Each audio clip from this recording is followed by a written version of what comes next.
Question 5A. So this is a set of questions about the coronavirus pandemic. And in this question, we have to refer to the graph and explain how the quote could be misleading. And the quote says, the daily number of vaccines administered continues to fall. In order to get control of the virus, we need the number of people receiving a second dose of the vaccine to keep rocketing. The fear is it will start to drop off soon, which will leave many people still unprotected. And this is showing the number of people in the thousands who received second dose vaccinations.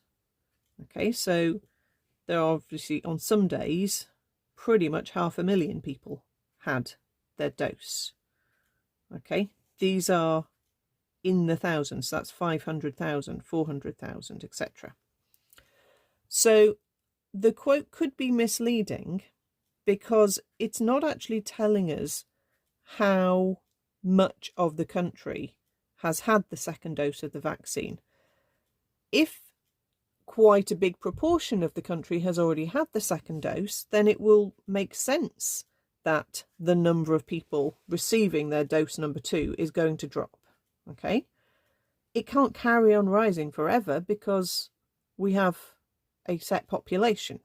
Okay, so the quote could be misleading because it's not really telling us what proportion of the country has had the second dose, and it's trying to make out that the drop is something to worry about. It could be that the majority of people have already had their second dose by this point, so therefore the number of people having dose number 2 has now dropped.